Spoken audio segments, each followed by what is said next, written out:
When everything is optional. The hidden cost of choice. You cancel a plan with 2 taps and nothing in the room pushes back. No awkward phone call, no pause, no shared cost, just silence and relief.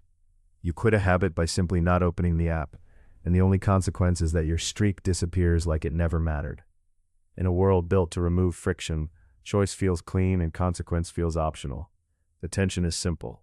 When everything is easy to exit, what still holds when you would rather not? That question is not abstract. It lives in calendars, in commitments, in friendships, in work, in learning, in the quiet agreements that make other people's lives predictable. Convenience sells you freedom. The bill often arrives as instability, distributed, deniable, and hard to name. When a culture turns obligation into optionality, incentives drift toward short-term comfort and measurable convenience, and the commitments that can't be reduced to easy proxies quietly decay. This sermon will claim that the erosion of commitment is not mainly a failure of character. It is a predictable outcome of systems optimized for exit, speed, and low-friction choice. It will not claim that choice is bad, or that the past was pure, or that anyone is malicious by default. It will look at how incentives rewire expectations, how proxies replace meaning, and how, when everything becomes optional, responsibility often becomes invisible rather than eliminated. Start with plain terms, because the confusion here is expensive. First, choice. Choice is the ability to select among options. It sounds like pure agency, but in practice it includes the menu you are given, the default you inherit, and the cost of changing your mind. Choice is never just freedom.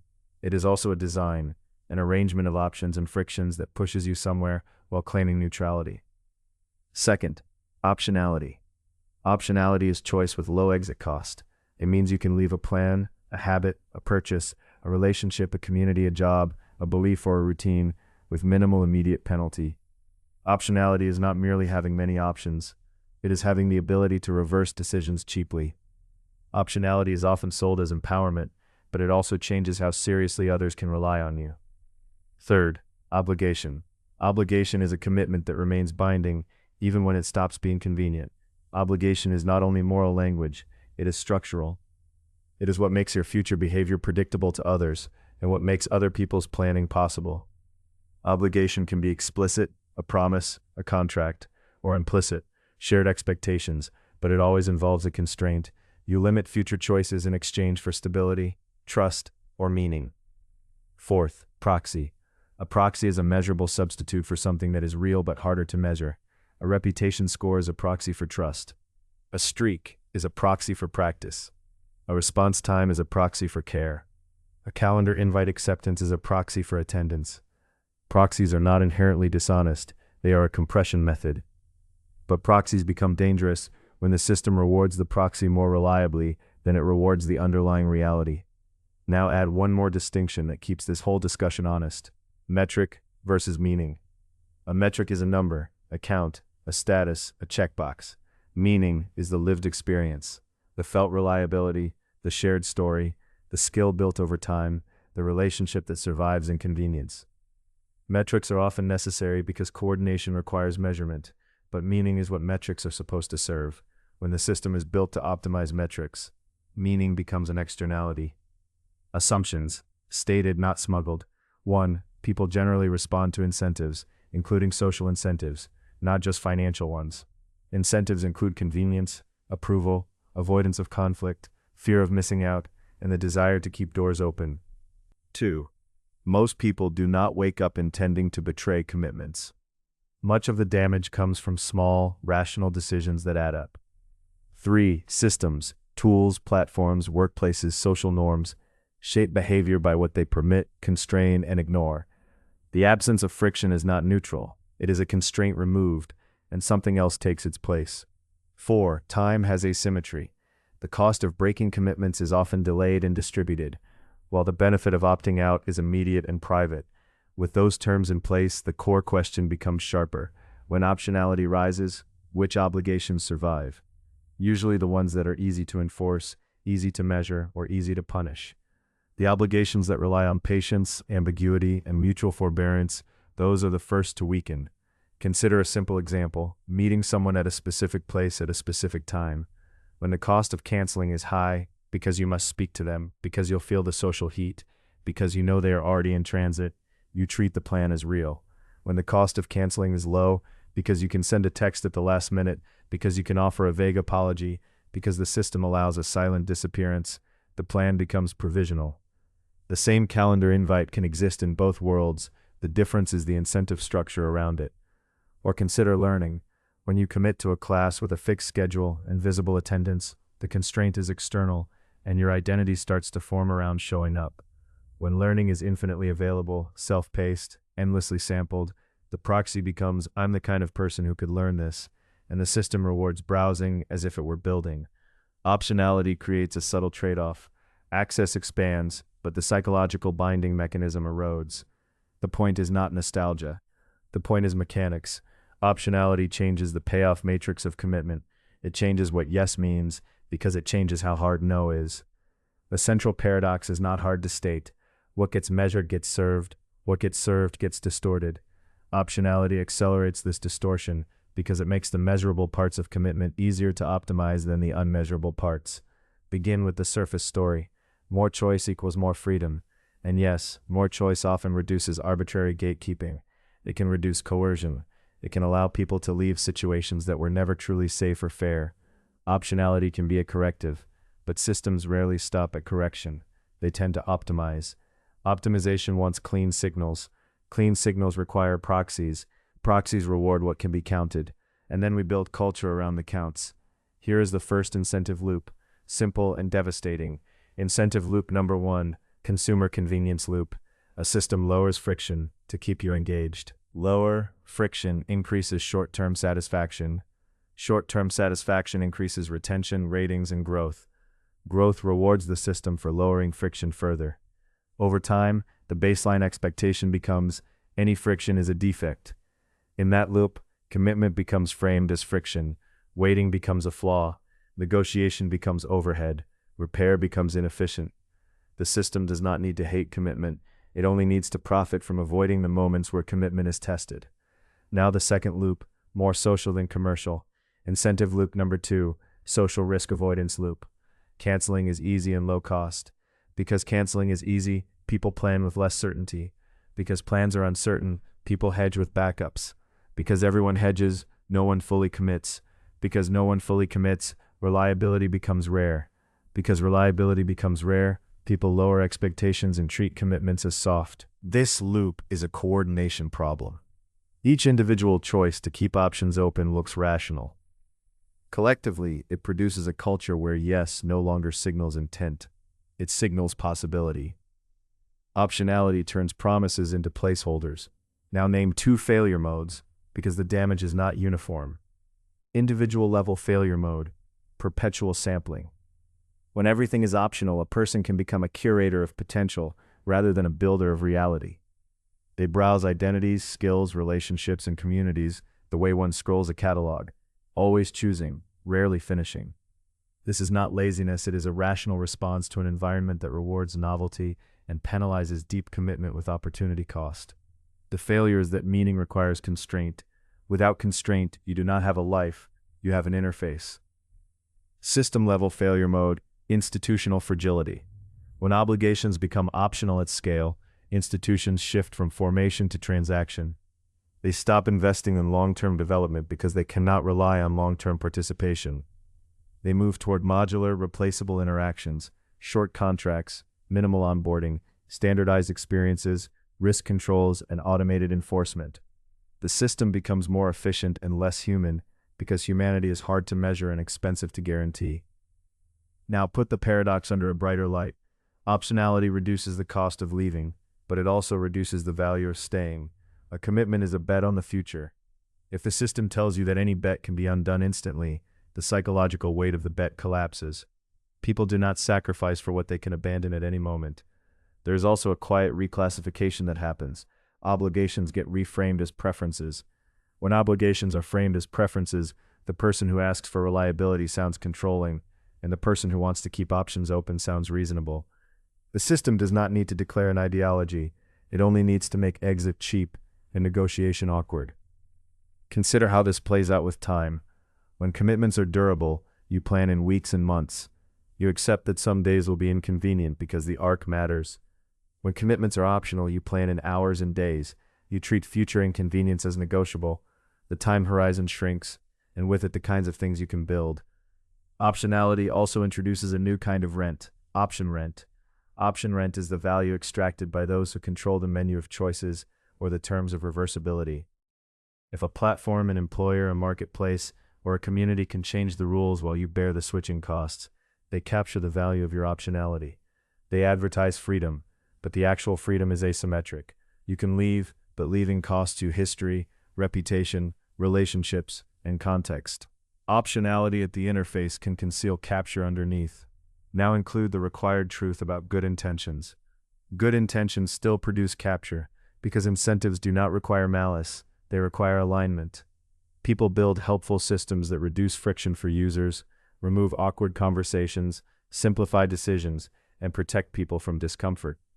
Each improvement is reasonable in isolation, but when the system repeatedly removes the small pains that teach commitment, waiting, negotiating, showing up when you don't feel like it, the system also removes the small practices that create trust. The builders may intend to increase freedom and reduce harm. The system can still capture attention, flatten time horizons, and outsource responsibility to defaults. Is not only the act of villains, it is the drift of a system toward what it can reliably reward. So the tension is not between good people and bad people. It is between two kinds of optimization. Optimization for immediate experience. Smoothness, speed, personalization, reversibility. Optimization for durable meaning. Reliability, mutual obligation, patience, repair. The first is easier to measure. The second is harder to measure, and therefore easier to neglect. And once neglected, the second cannot simply be turned back on with a setting. Durable meaning is not a feature, it is a practice that depends on shared expectations. Notice what optionality does to accountability. In a high-commitment environment, accountability is relational. If you fail to show up, you face a person, a story, a shared memory. In a high-optionality environment, accountability becomes procedural. You click a button, you accept a policy, you move on. Procedural accountability is scalable, but it cannot substitute for relational accountability. It can handle refunds and cancellations. It cannot repair trust. This is where proxy drift becomes decisive. The system starts with a proxy, confirmations, streaks, ratings, acceptance buttons, response times. People learn to game the proxy because gaming is often the rational path to avoiding penalties. They confirm maybe. They maintain a streak with minimal effort. They respond quickly with shallow attention. They choose the appearance of reliability over the substance because the system rewards the appearance, and then the culture adapts. People stop asking for real commitment because it sounds like demanding too much. People stop offering real commitment because it seems risky. Everyone becomes a risk manager. Relationships become portfolios. Projects become trials. Communities become channels. The system smiles and calls it flexibility. Flexibility is not always a lie, but when flexibility becomes the highest virtue, it quietly devalues the virtues that cannot coexist with constant reversibility: loyalty, patience, stewardship, and the willingness to be inconvenienced for something that matters. Now, name the uncomfortable detail. Optionality changes not just what you do, but who you are allowed to be. If you live in a world where you can always exit, you are incentivized to maintain a self-image of perpetual openness. I'm not the kind of person who is tied down. The identity becomes a hedge. You do not merely keep options open, you become someone who must keep options open. And that identity is rewarded by systems that monetize novelty. This is not a moral condemnation, it is a map of incentives. Optionality is a tool. Tools have trade-offs. A tool designed to reduce the pain of leaving will also reduce the strength of staying, unless another structure counterbalances it. And most systems do not build counterbalances for free. The paradox remains. The world gets easier to navigate and harder to belong to. Second-order effects are where the real cost hides, because the first-order effects often feel good. You can exit quickly, try more things, avoid being trapped, reduce wasted time. That's real. Second order, the norms that once made people legible to each other, predictable, reliable, accountable, grow weak. The cost shows up not as catastrophe, but as low-grade instability. Consequence 1, the devaluation of yes. When exit is cheap, agreement becomes ambiguous. Yes becomes yes unless something better appears. That shifts the social meaning of planning. People adapt by underinvesting emotionally and logistically in plans, because plans are less real. The atmosphere becomes provisional. This is not just about social events. It affects collaboration, learning, and family logistics.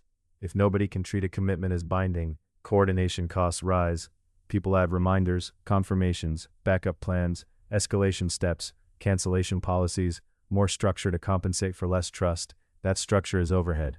It is also a quiet form of bureaucratization. Consequence 2. The rise of enforcement and the decline of grace. When trust is low, systems replace relational tolerance with mechanical rules. Deposits, penalties, automated bans, standardized policies, identity checks. These are scalable substitutes for shared expectations. They reduce ambiguity and reduce abuse, but they also reduce generosity. A culture can be both reliable and forgiving, but it needs relational context to do it. Without context, enforcement becomes the default. Consequence 3. Shortened time horizons. Optionality rewards near-term optimization. People postpone difficult conversations, postpone long-term projects, postpone skill building, because the system offers endless alternatives that feel productive. The opportunity cost of commitment becomes more visible than the return of commitment. Long arcs, mastery, deep friendship, sustained craft, community stewardship require tolerating boredom and inconvenience. Optionality makes boredom and inconvenience look like errors. Consequence 4. Attention capture as a substitute for belonging. When obligations weaken, attention becomes the easiest currency to exchange. You can always offer a reaction, a quick message, a view, a check-in. It feels like connection, but it often functions as a proxy, measurable, low cost, and non-binding.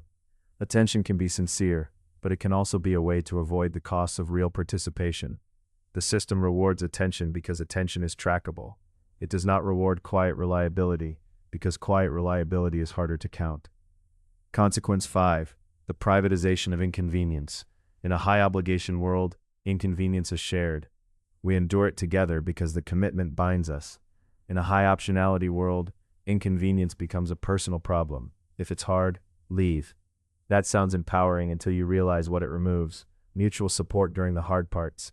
The message becomes, if you are struggling, it is because you chose poorly, not because the task was inherently demanding. This can make people harsher toward themselves and harsher toward others, not because they want to be, but because the system redefines struggle as inefficiency. Consequence 6. Market-like relationships and the corrosion of repair. Optionality pushes relationships toward transaction. If you can always switch, you invest less in repair. Repair is slow and uncertain. Replacement is fast and clean. Systems optimized for choice often optimize for replacement. And replacement culture teaches a lesson. The cost of conflict is not resolution, it is exit. That lesson spreads. People avoid bringing up issues because confrontation feels like risking the whole connection. Or they bring up issues as leverage, because leverage is how transactions negotiate. Either way, repair, patient, mutual, imperfect, becomes rarer. Consequence 7. Inequality of optionality. Optionality is not evenly distributed. Some people have abundant alternatives, others have few. When a culture treats obligations as optional, those with more options can opt out of burdens, while those with fewer options become the default carriers of responsibility. That creates resentment and instability even when nobody is explicitly exploiting anyone. The system simply allocates burdens to whoever cannot leave. Consequence 8. The substitution of identity for commitment. When durable commitments weaken, people often seek stability through labels and affiliation signals. Labels are cheaper than commitments. They can be adopted quickly, displayed publicly, and changed later. They provide a sense of belonging without requiring the slow work of being dependable. This is not hypocrisy. It is another form of proxy drift. The symbol becomes easier than the substance. Consequence 9. Over-optimization and the loss of meaning. When everything is optional, you can optimize every decision. Best deal, best experience, best use of time, best match, best routine. But meaning is rarely the product of best-in-class selection. Meaning often comes from staying long enough for something to deepen, for a person or a practice to become irreplaceable.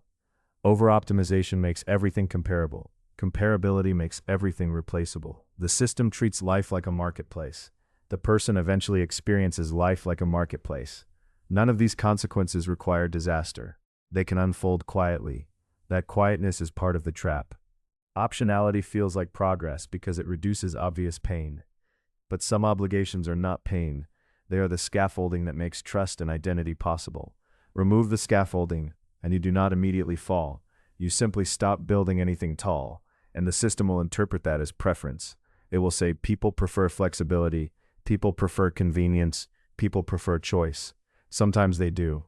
But preferences are shaped by menus, defaults, frictions, and the cost of being the only person who treats a promise as real. Systems shift behavior quietly by changing what is expensive, what is easy, what is visible, and what is rewarded. The social world then redescribes those incentives as personality. A culture of optionality can therefore produce a strange loneliness. Not the loneliness of being alone, but the loneliness of being surrounded by provisional ties, lots of contact, low binding power, many signals, few guarantees. This is the trade-off. Less friction, less permanence, more choice, less covenant, more options, fewer obligations that survive inconvenience. And that brings us back to the question sharpened. What obligations disappear when everything becomes optional? Usually the obligations that protect the future. There is no neat solution here, because the problem is not one lever. It is a landscape of incentives. Optionality is not going away. It is woven into modern coordination, reversible decisions, low switching costs, rapid experimentation. Some of it is genuinely protective. The question is not whether optionality should exist, but what it displaces when it becomes the default interpretation of every bond. If you're looking for a simple villain, you will miss the real mechanism. The mechanism is drift. The drift happens when proxies stand in for reality and then become more valuable than reality. The drift happens when we treat friction as always bad, rather than sometimes instructive. The drift happens when we optimize for individual ease and then wonder why collective life becomes brittle. So sit with a few clarifying tensions, not as slogans, but as diagnostics.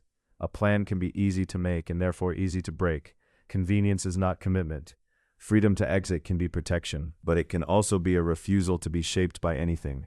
A self that never binds itself, never has to be tested. The more a system must scale, the more it relies on proxies. The more it relies on proxies, the more it invites gaming. The more it invites gaming, the more it must harden into enforcement. That cycle can happen with no bad actors, only rational adaptation. The obligations that survive are the ones that are enforceable. The obligations that matter most are often the ones that are not enforceable, only chosen. There is also a deeper discomfort. If everything is optional, then nothing is owed, and if nothing is owed, then care becomes a performance, not a duty. The person who shows up becomes an exception, not a norm. Gratitude rises for basic reliability, not because people are more appreciative, but because reliability has become scarce. But do not romanticize obligation either. Obligation can be used as control. Constraint can become coercion. That is why the question is hard. The same mechanism that binds a community can trap an individual. The same exit that protects you can also prevent anything from taking root. What remains is disciplined attention. Attention to where the system places the costs. Who pays when you exit? Attention to what the system rewards. Does it reward the appearance of commitment or the reality? Attention to what becomes invisible. The long-term consequence, the relational debt, the slow erosion of trust. A culture cannot run purely on sincerity. It runs on incentives and norms. When norms weaken, people do not become worse. They become more strategic. Strategy is what you do when you cannot rely on shared obligations. So perhaps the most honest place to end is not with a solution, but with a constraint you can't talk your way around.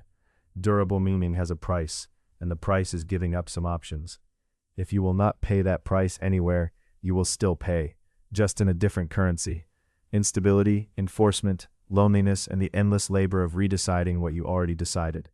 That is not a command, it is an observation about how systems behave. Incentives do not care about your story. Proxies cannot love you back.